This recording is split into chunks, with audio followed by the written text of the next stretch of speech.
Yo, what is up, people? Yo. Hello. Happy Sunday. It's Happy Sunday. Sunday. It's a great day. Actually, no, it's not, because then tomorrow begins a whole new week, and then... Not for me. I don't work Mondays ever. Do you work? I do work Mondays. I do work sometimes. Like, I've been known to... Dabble here and there. And Yeah, dip my toe in. All right. Yeah. Yeah, I feel like... Because literally a week ago today, I was on my way to New York, or I was in New York already. So now this past week has been, like, working more for Danielle, but then, like, recovering from that because my feet killed me that entire time. I did not prepare myself for a trip to New York, and now I'm back. And there's of course, always so much walking when you go to New York. so much walking. And so it much doesn't even walking. matter if you're only going somewhere close. Somehow it's still loads of walking. I know. I was literally like, I had to go pick up a microphone that we were renting for our event, and on my GPS, it said it was 0.25 miles away. To me, I'm like, oh, that's absolutely nothing. Ends up being like a 15-minute walk in the heat. And I was just like, I didn't think this through at all. And then I left at the perfect time because I don't know if the world knows, but like, unfortunately, there's like these horrible like forest fires happening in Canada. And that smoke just like traveled down to New York. Just orange, isn't it? We left like probably hours before it had hit New York, because like we landed in Atlanta, and I was like, "What's going on?" We were just there. But hi everybody. I know we all just said hi, but we're here on another episode of Rebel Base Radio. In preparation for Ahsoka, we are rewatching Jim's favorite show of all time, Star Wars show of all time. I gotta clarify that. Rebels, Star Wars Rebels. Do you know what? I think it probably makes it into my favourite show of all time. I'm not gonna lie. Does it really? Mm-hmm. For sure. Okay. I'd happily watch it over and over again, and I never get tired of it. Sheena, you can see what we're about to get into. Yep. But yeah, as you can see, we have an additional guest. Hello. Woo! Guys, this is Sheena. You guys have probably seen Sheena on our May the 4th stream that we did. Now it's over a month ago. Wow, time really does fly.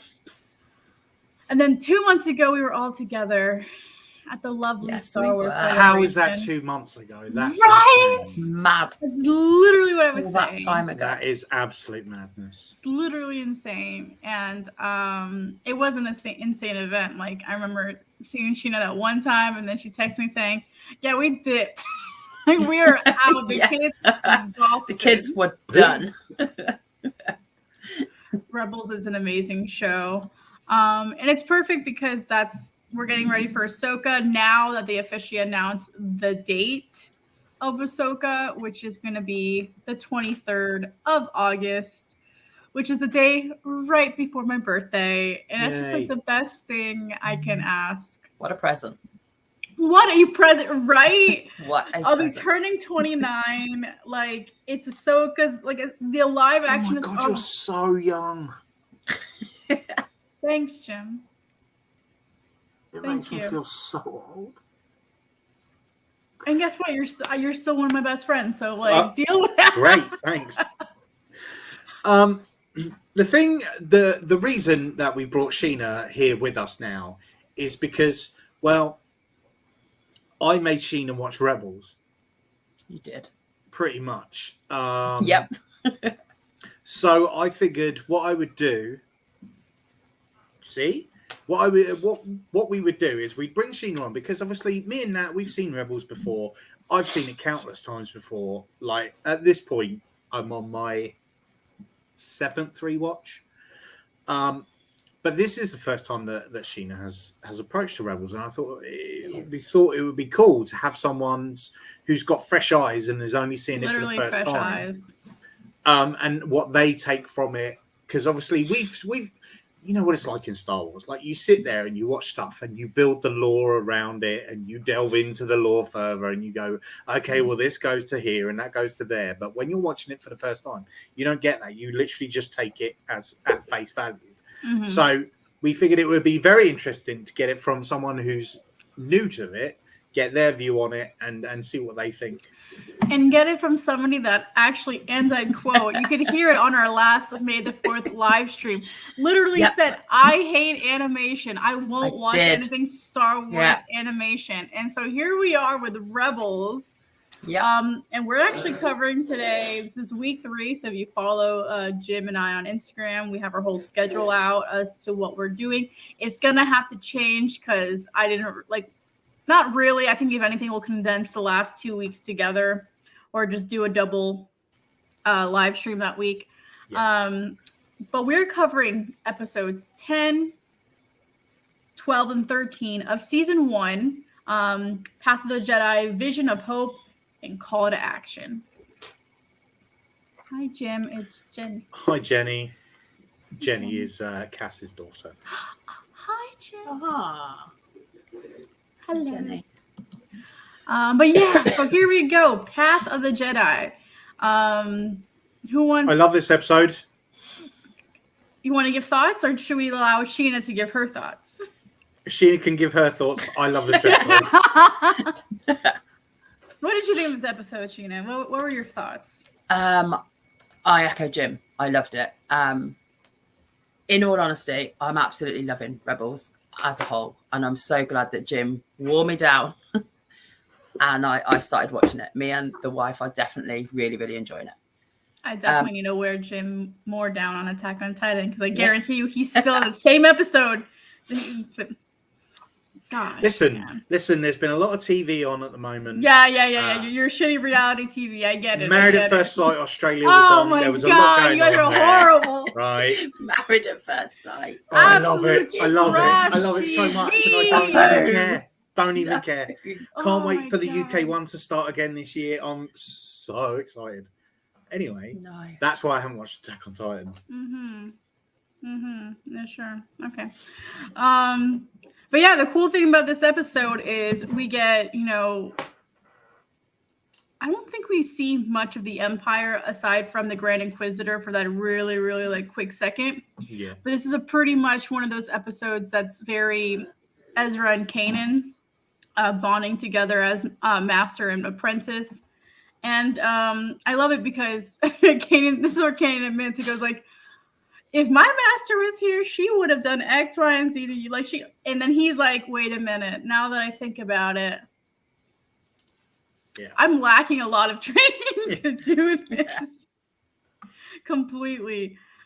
So basically, Kanan goes to Ezra and is like, okay, well, you need to get it in tune with the Force. And I always find this conversation between master and apprentice in Star Wars as a whole to be very interesting because I feel like everyone will always have a different interpretation of the Force. Mm-hmm. It's never the same for anybody. No matter how much Yoda can preach it to be the same as everybody, you just got to let it in and trust in it and just allow it to flow through you. It's going to flow different through every single Jedi apprentice, even if it's those beings that are Force sensitive that are not like completely Jedi. But yeah, he's just like, what do you see? And I think this is the first time like we're seeing Ezra's ability to have like, I don't know, insight on the Force. Mm-hmm. But it's not. It's very unique. He's learning very quickly. Fast. Like, yeah. He's very attuned with the Force, like almost straight away. Like Kanan saying, you need to tell us where we're going. And all of a sudden, like within seconds, he's like, we need to go here. I can direct you. And ironically enough, quite impressive. Well, that, and also because Kanan had the plane on autopilot, so this thing knew where it was going regardless. Like, I know where we're going. But Kanan was just like, I just want to make sure. I just want to make sure you knew where we're going. But also, it was very much a case of it was for Ezra as well. So if that's the place that Ezra needs to be, then that's the place that Ezra is going to find. It's also a very important location because if you are a Rebels fan, Lothal is one of the most important planets from this show, and this Jedi temple is very, very like what I don't want to say iconic, but it's pretty iconic. I would say iconic for sure. So it's the first time we're entering this Jedi temple that, you need both a Jedi Master and an apprentice to open. You can't just use one to open it. And I guess it's the first time I'm also realizing that, because Kanan made a good point. He said that a lot of the Empire just tracked down the Jedi temples and destroyed a lot of them. But then I guess I didn't think about all the ones that were hidden. Like, of course, there's going to be Jedi temples hidden all over the place. So the fact that it just like twists up like a little swirl, it's just love it. I love it. Jim, you want everything about this episode is everything I love about this show. So there's a lot of similarities with Jedi Fallen Order as well with this particular Jedi temple. You want to tell me which part of Fallen Order? Because I don't think you're there yet. That's the thing. God damn it! Otherwise, you'd know. Otherwise, you'd be like, it's very Fallen Order. No, but guess what? I haven't even explored it that. I haven't played it since like the last time I streamed it or the last time I was on there. I've fully 100% completed Survivor. There's no collectible. Everyone has completed Survivor at this point. Like, no. I've not just completed the story. I've collected every single collectible in the game, including every single seed pod that you needed, and there was like over 150 of them. Oh my god! Of course you did. Yeah. So you need to sort yourself out. But for those of you that have actually played the game, it's very similar to a Jedi temple that we see in Jedi Fallen Order. And we'll get there eventually. Just like you will finish. I'm stuck on Jedi Fallen Order. I got to a bit. I can't do it. I've stopped. I gave up. Completed Survivor though. The story, not obviously everything like you, Jim. To be honest, I just wanted to make sure I got all the lightsaber pieces. See, that's not my goal. When I'm just playing the story just to get it through the story. I'll figure out the rest of the shit like after I'm done with the story. I just need to get to the next planet and then apparently revisit the planet again. Just every planet is twice at least. Well, so I don't have to ever go back to Kashyyyk. Have you done it twice? I believe so, yeah. Then the only reason you'd be going back there would be to do collectibles. Yeah, you will not catch me back on Kashyyyk. I hate that planet. Hate it. I have so much PTSD. Right. Wait till you get to Jeddah in Jedi Survivor. So there's a lot of elements in this Jedi temple that are similar to the Fallen Order one, which likewise has been hidden from the Empire. And this is very cool because I feel like this might even be the first time that Kanan's really explored a proper Jedi temple as well, because we know that's true, that he left his master when he was still very young. So obviously we know, so at the end of spoilers, I mean, you should have just watched this, like at the end of the episode Ezra gets his lightsaber crystal. So obviously Kanan's done this at some point, although I'm assuming that he probably went to Ilum because that's where they took all the Jedis in Clone Wars. Yeah. So it wouldn't have been exactly the same. So, and the fact that we get Yoda in this episode for the first time. Yoda's voice, we don't get to see Yoda, but we know that he's there.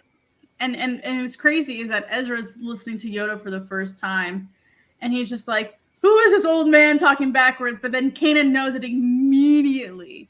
Immediately goes, Master Yoda. But what are you doing here? Incredible, because like even Kanan's shocked that he can hear Master Yoda, and I'm like, so does that mean in all of this time his master's never been able to visit him as a Force ghost? Maybe she hasn't gone to that part of her training before she died. Which would suck because it means that like this is the first time he's learning about that. So this show very much not only is it Ezra's journey on sort of kid to the to Jedi. Padawan to Jedi, but it's also Kanan's journey from Padawan to Jedi Master, and that's one of the reasons why I really, really enjoy this show as a whole, because it's never just about one specific Not just character. one person's journey, is it? No, it's everybody's. Yeah. But Sheena, give us your thoughts on this episode. And also to answer the question. Also, that's a great question. Oh, that is a good question. I think it's probably Sabine. There's a correct answer to this. Who? Because she's Sabine. I'll allow it. Because she's a badass. She is. She is. And I need a helmet. Hint, hint, Jim. Right. Yeah, I know. Jim? No, so do Yeah. I love Sabine.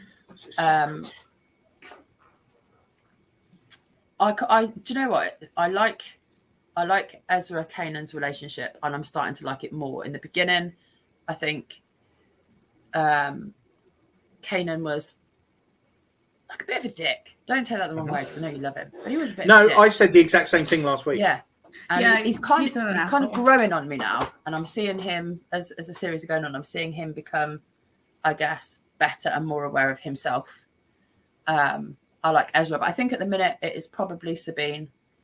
But I'd like to say, I loved this episode. I loved the temple. I loved the journey that Ezra was going on. The bit where he was like, this is not real, and he just trusted himself. And then it stopped. I was like, yeah, you coming into your own there, lad, aren't you?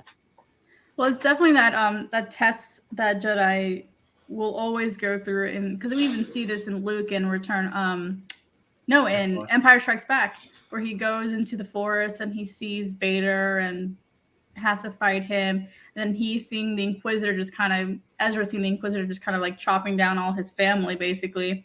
And that's when he's just like, no, this isn't real. Like, this is an illusion. Like, I'm still in the temple, like, trusting in the Force. And it's just, and they both kind of go on their own little paths. One towards Master, one towards a Jedi.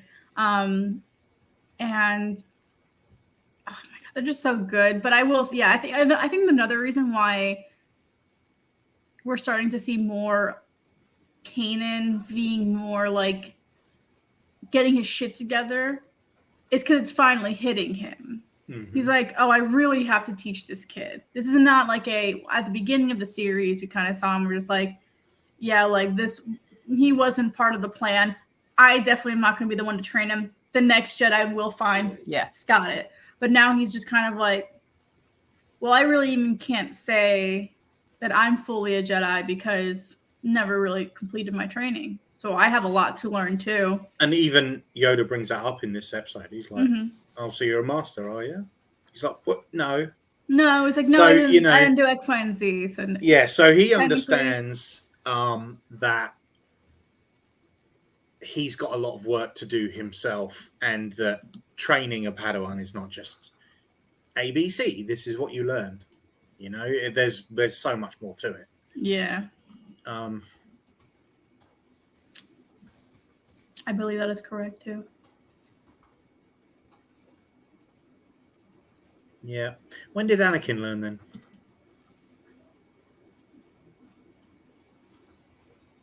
Before or after he became Darth Vader? I would say after. Then why does he revert to his original self in the updated versions?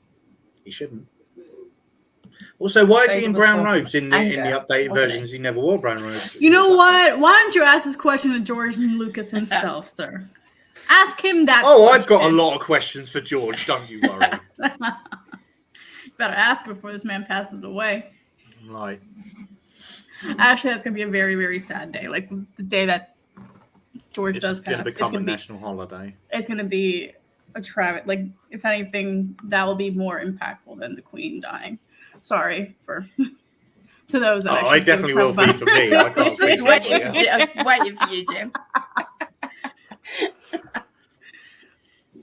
But yeah, it was a pretty simple episode. I think if anything, even Kanan was like surprised that he was gonna get his kyber crystal. Mm-hmm. He's just because Ezra just shows up. He goes like, "Yeah, I got this. What does this mean?" It's a kyber crystal. He's like, "Amazing. What is it? What's a kyber crystal? What is this?" And he's just like, "That's the part of this. the first step to building her lightsaber. And he's just like, and for the first time, we do see Ezra's iconic looking lightsaber. Jim, I have to say you the have sound one, of that- right? No, I don't have one. I should have one. Sheena, but I do don't. you have one of Ezra's sabers? No, Jim No? reviewed one, didn't you, Jim? You reviewed one. That's what it was. I have. Okay. I have played with one numerous times, and it's a really nice saber. I have to say that the sound of it turning on is very nice. It's a very nice ignition sound. It is awesome. I like how different it is, and how he's like Kanan says he's very different, but I guess that's right for you, and how it's a gun as well. Like we've never seen that before. That's a totally and utterly unique lightsaber. Mm-hmm. And yeah, no, it's great. I love it. I do want it. I do want to add it to my collection, but at the same time, I have too many. Yeah, I've said that. Just I need Sabine's helmet. I need Ezra's first lightsaber. Steph's like the love of God. Wow. Wall space. I'll just close my eyes and imagine it, and that's how I'll enjoy lightsabers. If I want one really badly, I'll just close my eyes and be like, great, because I can't afford it. I'm still financially recovering from, Star Wars Celebration, because that killed me. That was basically Path of the Jedi. It was a very simple episode. And then next we get right thrown into Vision of Hope. And these next two episodes are very, very intriguing to me, because this is the kind of the first time we're seeing you know what? I would like to say this is the first. No, we saw him before. Never mind. I was going to say I thought this was the first time we were seeing General Tarkin in animated. But I'm like, no, we already saw it. It was in Clone Wars season 4 or something like that. Yeah. So I was just like, no, that's not right. But this is also the first time I'm seeing him in the different animation than Clone Wars. Also, this is the point where he's now Grand Moff Tarkin as well. Grand Moff Tarkin. Like when he was in Clone Wars, he was still fighting for the Republic. He was still serving the Republic. So now this is him as Grand Moff Tarkin, and ruthless. Oh, the dude is next level. I love him. I really do. Like, this version of him is the version of him that's in A New Hope. Mm-hmm. Like 100%. You're like, you can see how those two characters are exactly the same person. He sounds like him very well, but also just his absolute ruthlessness. I mean, he goes ahead and murders those two people. What's that, Tony? Hey, Tony. Hey, Tony. And and later on, he does the same thing with an entire planet. So yeah. But it's nice to see. I know it's not nice to say. It's nice to see the Empire, because they're not doing the right shit. But it is nice to see a character. I have not addressed my black hair at all. But yeah, it's the first time I've ever had black hair. But it does feel nice. I do miss the purple. I will admit that. It was just too much to financially maintain, because it cost me a bit. Yeah. $250 almost every single time just to freshen up the perps. Ouch. Yeah, no, it was a big ouch. Yeah. Ouch. Like right before I did it, before Celebration, I'm like, yeah, this is the last time I can do it. But yeah, so we move forward. And we're not skipping idiots. Well, we are skipping idiots, alright? Because we're skipping it because it's not relevant. And this part mainly is relevant because we're really getting to see, I love how they call them. I don't want to say clusters, but they're calling them like cells. Like these rebellious outbreaks are being called cells, and they're like these cells of like rebel activity is happening around the galaxy. And General Kallus, I think, thought he had the shit under control. He doesn't. And Tarkin kind of puts him on his ass for that. Oh, and he does the same thing to the Grand Inquisitor as well. Yeah. Like, there is no mistaking who is in charge here. Like, Tarkin is the one in charge. And even in A New Hope, you see, like, he's pretty much in charge of Vader too. Like, everybody always thinks that, like, Vader is Palpatine's right-hand man. But in the Empire, it's very much Tarkin. It's the same thing with I hate to say it, but it's the same thing with the First Order. Like, when we first see Kylo in the First Order, like, yes, Kylo is the commander of the First Order army, but he really is Snoke's apprentice. Like, he's not really, you know. Hux is in charge. Hux is in charge. Yeah. So Hux basically is what parallels them. But everyone's just like, nah, man, like, it's Vader in charge. And I'm like, no, because Tarkin puts Vader in his place a few times. And Vader doesn't sit in on meetings. He doesn't do it. Like, he's not making any of these large decisions. He's really there as an enforcer on behalf of the Emperor. And, you know, the Inquisitors, like, basically follow Vader. So, once again, not really a big important thing. But now we're back. I feel like we're still on Lothal, because I'm not seeing any planet change. No, everything, all of this is all based upon Lothal. They don't even leave. Yeah, they don't. Like, leave this Lothal. first season of Rebels is very Lothal based. It's only what I sort of thought. second season onwards that they start to leave and things get really interesting. Sheena, where are you actually up to in your first rewatch? Season 3, second or third episode. Okay. We haven't watched anything for well over a week. Well, I watched these 3 back over the weekend just to get it back in my head. There is a huge difference between seasons 2 and 3. When in regards to, like, true important shit. Like, a lot of Maul happens. Obviously Maul happens a lot towards the tail end of season 2, but, like, you see a lot of him in season 3. I know. I wish if it wasn't for Ahsoka, I would have kept those episodes in, Jim. I would have kept those episodes in, but we're on a time crunch, and our girls, you know, high priority. No, only because it's Ahsoka, I'll allow it. But you know, it's crazy that what we're also seeing in this episode, right?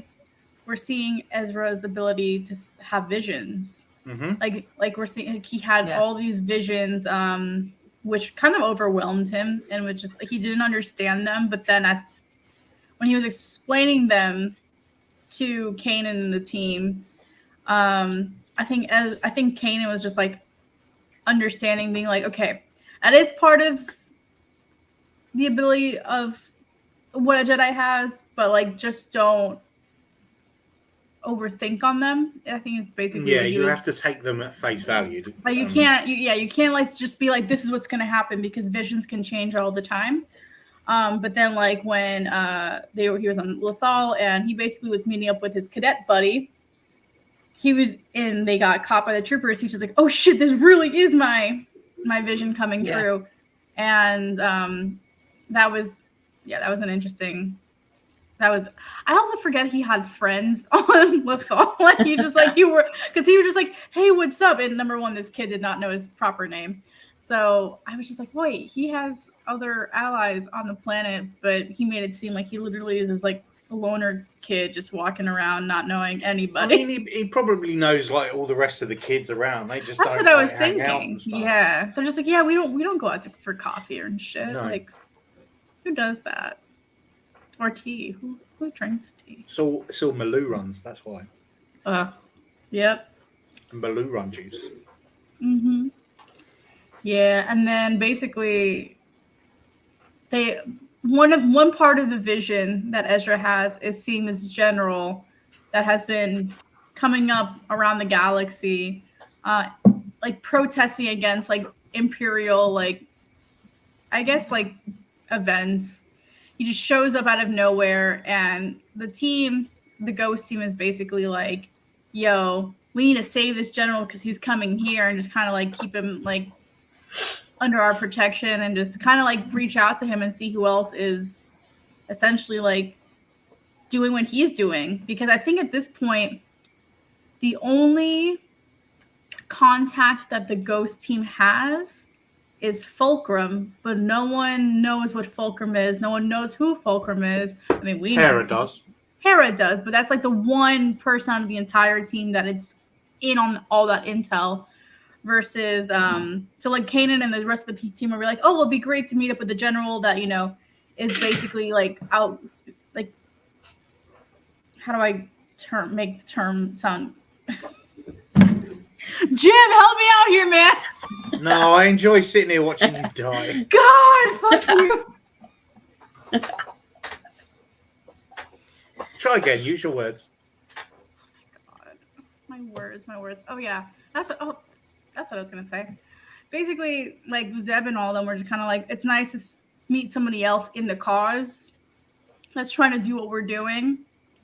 But he's doing it in a more political way versus their more hands-on grunt work, which I hate saying, but like he's more of a Mon Mothma type. Yes.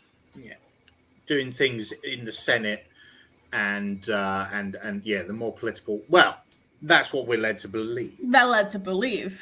Lo and behold, like he ends up being working for the Empire and kind of absolute asshole. These assholes. He's an asshole. He's an asshole. But yeah, and what's crazy is that like Hera kind of. This is if you haven't realized by this point in time that Hera is pretty much the most intelligent one out of them all. Because Kanan can be all talk, but Hera's the one running the show. Hera's the leader at the end of the day. Right? There's no messing about there. She's the one with the brains. She's the one that's planning all this stuff. She's the one that knows what they need to do. And she has that sense of being like, well, if he's a true person that we should trust, he should know when I hand him a gun, if it's fully charged or not. And he's just like holding it out, and she made some really good points, assuming that he was, not who he said he was, because she was like, yeah, he was slowing down when Callus was running after us, like as if so he intentionally wanted to capture us. And that's just. I love Hera. I'm really excited to see her live action. I mean, we obviously saw her at Celebration. We saw the trailer, but I'm really like excited to see Hera Syndulla. Well, let's not forget that this isn't just Hera Syndulla, the leader of the Spectre team, but it's also Hera Syndulla, the mother. The mother. Oh. Is that spoiling? Which Sheena won't know about yet. Oh, yeah, I'm like, fuck. No clue. Like, cheers. Sorry. Ignore that. Rewind. Just delete that. Yeah, but there's like that's coming out soon anyway, so you'll have figured it out. You'll have figured it. Put two and two together. Yeah. Jim, you want to take on the next episode? No, you're doing a great job. No, man. Oh, come on. So the next episode is very much them reeling from what's happened with Travis and how he's essentially betrayed not just them but the entire rebel cause. And yeah, that's what happens. What more do you want from me? I mean, I didn't expect anything else from you. Okay, good. There we go. So that's what happens. They're basically there. But no, Kanan gets captured in the end of the episode. He does. Kanan gets captured. And then basically, like, Ezra's trying to get him back, but Hera knows, like, to push off and, like... And leave him behind. And I think that shows where Kanan realizes what it takes to be a master. You know, like, his entire job essentially is to make sure that his apprentice is always okay and does what's right, just like his master did. You know, like when all the shit hit the fan, she was just like, you go, I'll keep hold of them, because it's all about the next generation. It's very, I mean, obviously there's a lot of father and son or parent and child elements to this as a whole, but I think this particular episode highlights that very much, how Kanan is willing to do anything for his family, essentially. No, 100%. And it's also interesting because not only is like Kanan going through this test, this is also like, because people, obviously, if you haven't realized at this point, Kanan and Hera are basically like together. Like they're, I don't want to call them like boyfriend girlfriend, but they're a couple. And it's one of those instances where Hera is kind of put at the test of being like, now do I stick around and listen and try to save him because I love him, or do I keep going to keep the cause pushing forward? And it's one of those things that's very hard, like when you're in a situation like that. And she's just like, we'll figure it out. We'll figure it out later. Just to save the cause, we got to go. Yeah, it's very much of a case of to steal something from Star Trek, but the needs of the many outweigh the needs of the few. Yep. I think that's the only time, and we'll allow Star Trek talk here. Hey, another Star Trek crossover. Brent Spiner does the voice for Travis, and Brent Spiner is Data in Next Generation. So there you go. Sheena, do you know who voices the Grand Inquisitor? Yeah. Jason Isaacs. Who's Jason Isaacs? Lucius Malfoy from Harry Potter. Oh, okay. Yeah. Oh, wow. Yeah, and he would have made the best live action. Anyway, yeah. Moving on. Rupert Feeney did a great job. We're not discrediting your work at all. No, not at all. But yeah, I mean, so basically episodes 12 and 13 kind of like overlap, like they're connected to each other, but it's all very much Moff Tarkin taking over the reins because Lothal's important. We don't still really know why Lothal's important, but it's very much a tactical point that they need to take over. And the fact that there's this rebel cell causing them problems over and over again, you know, sometimes you have to call in the big guns. Mm-hmm. And especially, like, I mean, we see it in Vision of Hope when Tarkin has the two I don't want to call them generals, but they're the two leaders of, they have some type of ranking in the Empire. And Callus and the other ladies next to him, he's like, this is what happens when you don't do your job. And all of a sudden, you just see the Grand Inquisitor just turn on both sides and jump home. And we're just like, and that's it's like, see ya. Like, that's really like, yeah, Tarkin's ruthless. Yeah, Always he is. been. Absolutely. But the thing been. is, also what you notice in this is actually the most important part of that is the reaction of Callus and that other woman. Mm-hmm. That's the moment I think they realize what they've actually gotten themselves into. Like, I know Callus can be Callus, but I think very much this lays seeds. This is where the seeds begin. 100%, because people have to remember that, like, many people that are fighting for the Empire and have a lot of high positions of power in the Empire don't necessarily know all that the Empire does. They're only seeing what is basically given to them at face value. They're just like, oh, we're here to take over the galaxy. We're what's presented in these holonet news things. Exactly. The propaganda that they see is basically what they're believing. So when you're seeing this part, like when Callus is seeing this side of Tarkin, it's like, oh, you're just killing people that don't fall in line with you, that don't do what you need to do. This is when the seeds of self-doubt go inside your head and you're just like, did I just make the right decision? Am I fighting for the right team? Like, is this is not the Empire that I signed up for. Mm-hmm. And it's scary because, you know, you're giving your life to the Empire, literally. You are in though at that point. You're literally sitting there. Oh yeah, sitting there seeing them two. You're like, no way out. Well, there's no way out other than that. I've just got to make sure I do what needs to be done. Yeah. Mm-hmm. And this is and Callus is part of ISB, so this is just a fact. Like, he works just for a faction of the Empire, but a very big faction of the Empire. Yeah, I like the Empire in some ways, but the other parts, I'm just like, Y'all are really big idiots. Just to I do like the whole way that Tarkin's like, it's not a Jedi. I fought Jedi. Yeah. He's not a Jedi. And everyone's like, it is a Jedi. He's like, no, we got rid of them. Don't worry about that. It's probably someone who thinks he's a Jedi. I agree, 100%. Absolutely, he does. So I know, like, Cass just asked you who, like, and you like Sabine. I would say, like, for my favorite character of the series overall, Callus is one of my favorite characters. But at the moment, like, since we're rewatching it, it's definitely Sabine as well. Because Callus has, like, I mean, you'll definitely we'll talk about it and you'll see it later down the line, but his journey is very important as well.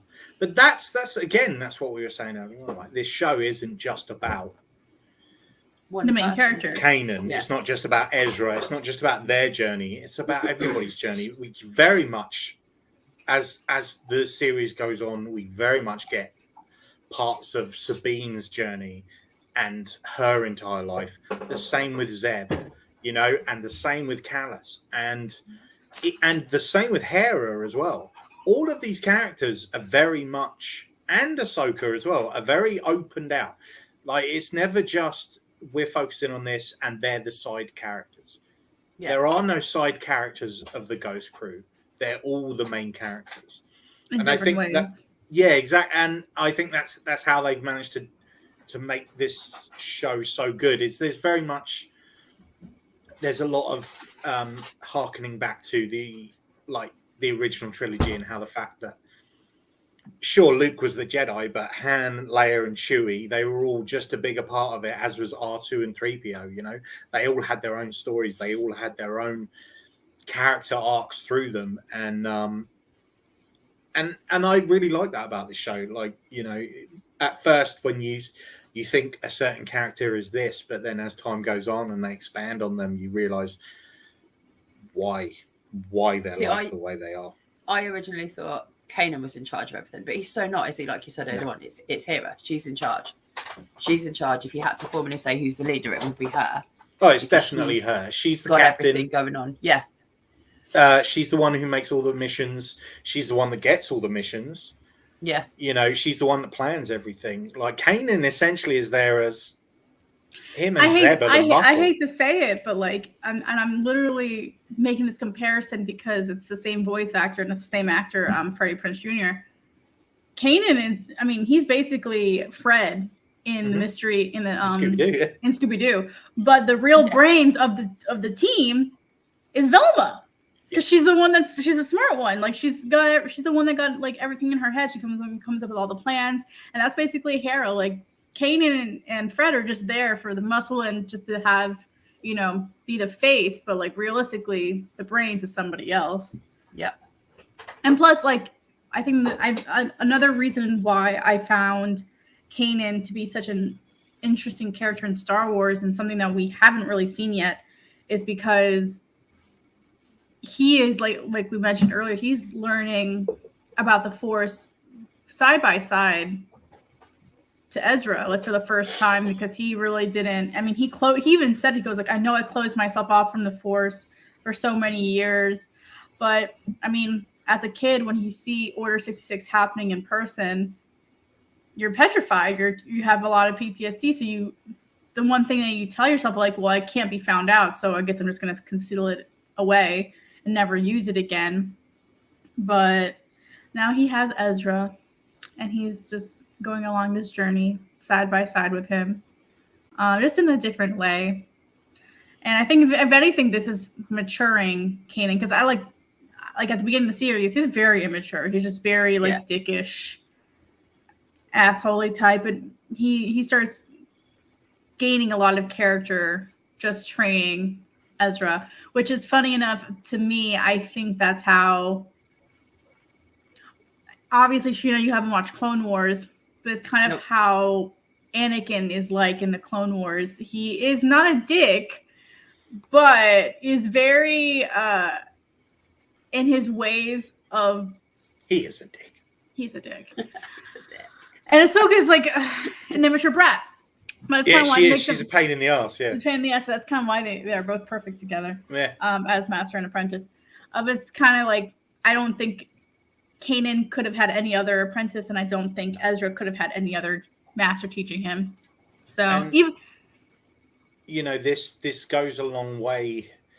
The start of this is very much Ezra learning the beginning steps of becoming a Padawan, and Kanan pretty much learning the steps, not becoming a master, but actually becoming a Jedi Knight.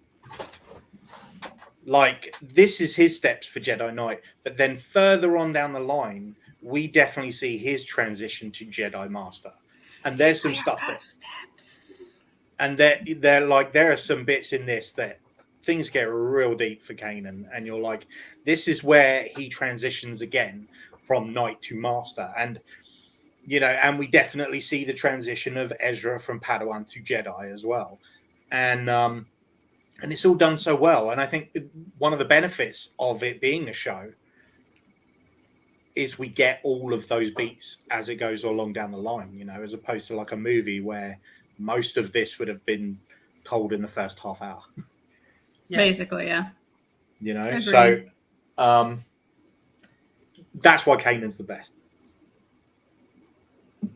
Just saying. Well, I mean, like Kanan. He's growing. Kanan's the best. Kanan is the best. Growing into something awesome. He's the best Jedi. He's the most Jedi of all Jedis. It's weird because for me right now, I'm like, he's a bit of a dick, but I can clearly see he's changing. Like, I can clearly see him growing into himself. But then I felt the same way about Ezra as well. At first, yeah. Ezra is insufferable. He's very much Ahsoka of this show at first. But then as time goes on and he kind of learns his place in everything, he matures and definitely becomes one of the stronger characters as well. But I think that's what's so... I don't know.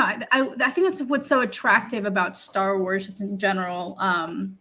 Because you see so many characters that just need to find their place in the galaxy. And that's what, starts their journey. Like Ahsoka didn't know where she fit in during the Clone Wars. She was just trained as an apprentice, as a youngling to Padawan, and now here she is learning her place in the Jedi Order.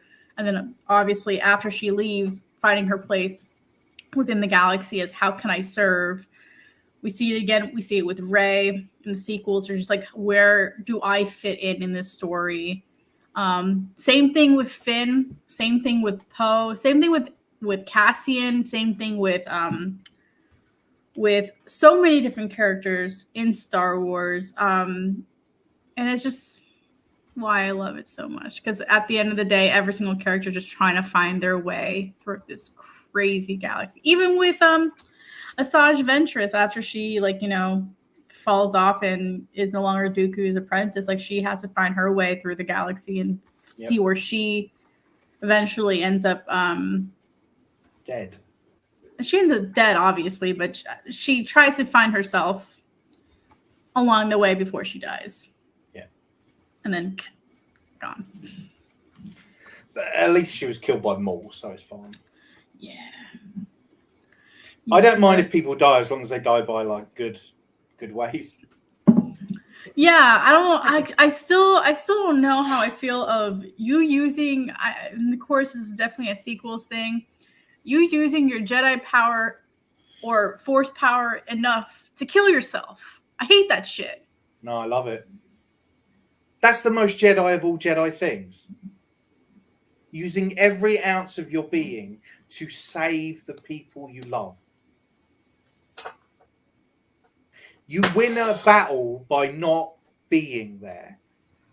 What's more Jedi than that? But then you're dead. You don't need to be there anymore. You did what you needed to do. And also, being dead is not being dead when you're a Jedi. Also in Star Wars, unless you see the body, you're not really dead. Yeah, well, yeah, there is that too. Until the body has been recovered, you're not dead. Lightsabers apparently can't kill, but they can. Some characters, not others. But not others, yeah, for sure. I think it depends on how many stomachs you have, apparently. Yeah. I forgot about that shit. So many people get stabbed by lightsabers and live. Qui-Gon, not a chance. One stab, done. One stab, bye. You're done. And what's crazy to me, okay, I'm picking this for a moment. Couple got cut in half. What? Because this is what irks me about the Phantom Menace now. Because I love it, you know, it's my favorite Star Wars movie. But this is what irks me. It's because Qui-Gon takes one to the stomach, and what should be kaput, nah, he somehow is still awake during Maul and Obi-Wan fighting to then be like, Obi-Wan, you must take care of the boy. Train the boy. And then the boy. And then we completely see Ray Park, Maul cut in half, but then comes back as a spider. Make it make sense, man. Make it make sense. Dave Filoni. It doesn't have that. Maul doesn't have to make sense. He gets a pass for everything. He's Freddy's favorite character. Well, I think it's really why that Jim is very sad that I could not include any of these Maul episodes into Rebels, because this is one of Maul's best arcs in Rebels. Like, I love his arc in Clone Wars, don't get me wrong, like with his brother and with the legs and everything else, great, right? But this takes him to a whole different level. And we're not watching it. I think everybody is. I'm not. Mace Windu's dead. We would have seen him. He would have rocked up somewhere. Well, you know what? When the writer's strike ends, I'm pretty sure somebody's coming up with something. They've used all the times. Like, Jedi Survivor set at the exact same time as the Kenobi show. The exact same time. Mace still hasn't rocked up in that, so yeah. But this is also like, I hate to say it, and if you're pressed by this, I'm so sorry. You know what? No, I'm not really sorry. But there were many times where they never considered the games to be canon. Like, yeah, but Fallen Order is. It is now. Remember how many times people be like, "Oh, Cal Kestis is a legit person," and then people will be like, "No, he's fucking not. He's just existing in the Star Wars game universe. He doesn't actually exist." Like with the movies and TV shows.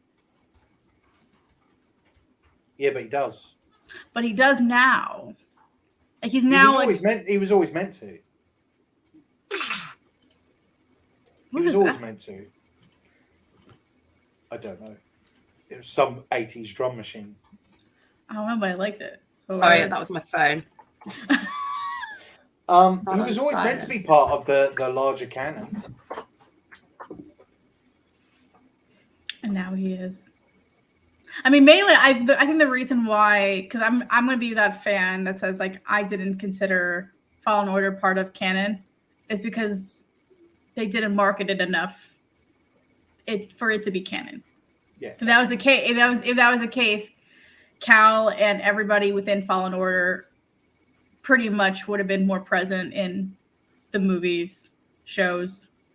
Like, but now we saw him at Celebration, and I'm like, now you guys actually give a crap about him. But then you could say the same thing. So, like, if you look at Ahsoka, like, she was a character that was essentially crowbarred into the entire show, because you take the films, there's never any mention of her. No, she could quite easily not be canon. But now she's going to live action. She's definitely canon. But we always knew that she was definitely canon. So it's one of those things where it's just like, sure, Cal Kestis. After the first game, I think if the first game hadn't gone as well as they'd hoped, that because it's not connected too much, they could have gone, it's not canon. But because he was a character that was loved, I think they've gone, he's definitely canon. He could have been, but now he definitely is. Yeah. Are we getting him in live action? I feel like Cameron Monaghan would give any opportunity to tell Star Wars, be like, yes, bring me back. I don't care in what form, just I'm here. It's difficult. It's difficult, though, because obviously the minute you put him into live action, you have written yourself into a corner in regards to the game. Yeah. Because at this point now, we're 15 years before A New Hope. We're 10 years before Rebels starts. So if you did some kind of series that he appears in between those two times, you then have to build the game around what happens at that time. Yeah. Give that man a poncho. Like, you could see him like make an appearance somewhere, but I don't think we'd see a show for him until they finish what will essentially be a trilogy of games, because that's blatantly the way they're going with it. Yeah. And then after that, I could see it. But the problem is you change what he looks like, or you change certain aspects of it, you have to write that into the game, and that's quite difficult. And I think that's why we didn't see anything from him after the first game, because they were like, he has a story between the first game and the second game, and that doesn't work in our live action now. So. And not to get technical with this, but it also could have just been Cameron's schedule. Because here's another thing, like people are just like, oh, we want all these live action characters to come in or to be a part of the universe, but I'm pretty sure, if I'm not mistaken, Cameron was filming Shameless during the same time that and all these other different movies too, during the time that he was filming for Fallen Order and for Survivor. So I feel like it just, if he's now available, and he's definitely a busy boy. He's definitely a busy boy. So because he's really good at what he does. So I feel like if the stars align in the right way, maybe we'll see him one day. But at the moment, Filoni and Favreau and Kathleen Kennedy. Oh, and this writer's strike, that's still not over. I wouldn't be surprised if he turned up in Dave Filoni's Heir to the Empire. That'd be great. But then that means they can't kill him off in a game, which then spoils the end of the game. You know, You see what I mean? It's just like, how do you do that? Does he have to die though at the end of the game? Is that what you're angling for there? Yeah. Yeah. Just kill him. Yeah, just kill him. I love Cal Kestis, but we do have too many Jedi still alive. Like, I appreciate the fact that they are scattered throughout the universe, except there's too many people that are part of the main story that know about him for him to not be dead at a certain point. Okay. Gotcha. I'll just say that. Okay. Yeah. Without giving away too many spoilers or anything. Yeah. I mean, at this point, you can spoil the game for me. I could care less, people, because it's going to be a while till I get there. I mean, I tried my best to kind of. Yeah, but there's still parts that I'm just like, you need to just experience that first. Oh, fine. Well, we just talked about her earlier, but speaking of our girl Ahsoka, she actually finally shows up in next week's episode. She does. She's spoken a couple of times on radio. On radio, there is a mention of Fulcrum, but the team does not know who that is, aside from Hera. I've nipped out that little bit there, and put it on my personal lightsaber. So every time I start my lightsaber, it says, "This is Fulcrum." Aw, I love that. Yeah. But yeah, so next week's episode, it will be on Jim's channel. Rebel Resolve and Fire Across the Galaxy. It's actually only 2 episodes we're covering next week. Yep. But that's also because a lot of shit happens within those episodes. And it's also the last week we're covering season 1. Because then right after the following week, when we're back on my channel, we'll be on season 2 of Rebels. And we're just that much closer to Ahsoka, which is crazy to me. We started this rewatch series at like 14 weeks left. I think now we're at 11. Yeah. Which sounds like a lot, but time really does fly. Like it's going crazy at the moment. I mean, we didn't expect it to be 2 months since we all saw each other. Like, no, that's mental. To be fair, it's not 2 months since me and Sheena have seen each other. well, you guys live in the same country. Like,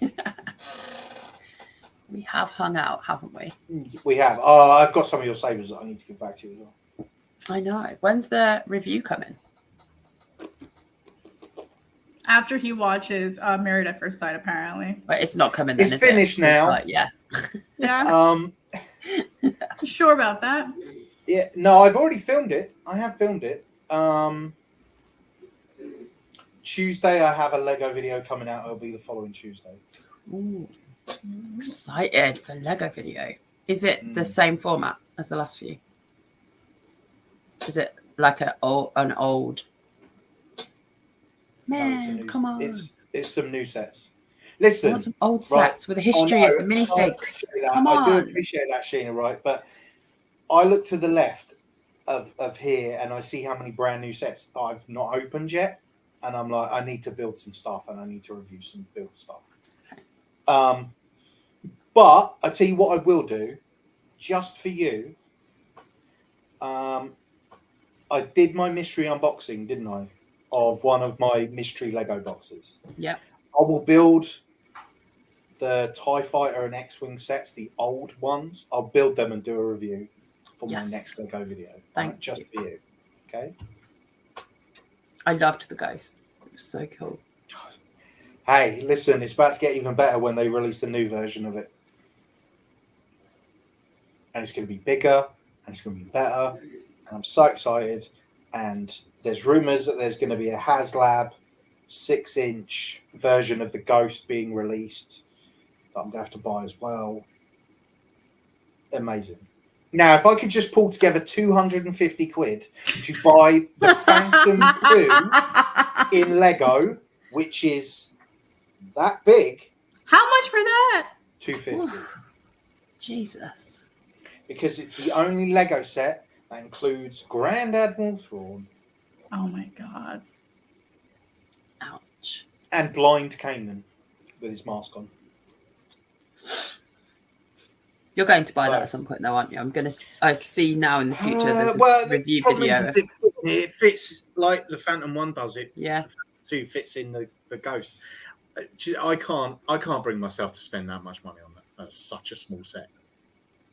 Shall I write down the date and time that you said that, so that when I see your review video, I can go, oh, Jim, this date, this time, you said. I'm not going to spend that much money. The crazy thing is that one Kanan figure that I have in the Ghost, that's the rare one. Yep. Can pay for that Phantom and then some at this point. Just that one figure. But then you won't have that one figure anymore. Oh, I'm not going to do it, obviously. So it's a possibility, but he's not going to do it. No, there's always possibilities. But no. I could never get rid of Kanan. Are you mad? Well, Sheena and Jim. That's basically it for this episode. What a good ending that was. That was incredible. It was. Yeah. It was. We always end up talking about Legos or lightsabers by the end of it. Oh my god, it's Lego. Lego. That's what I said. You said Legos. Legos. Did I really? If you ever do it again, I'm getting on a flight to Atlanta and we will be hammered. And if he pays for my ticket, I'll come as well. I'm not having Legos. I said Lego. Did I really say Legos? You said Legos. You said Legos. Oh, my bad. In my head, I said Lego, but I think when I was saying and lightsabers, the S came out. Sure, I'll let you off.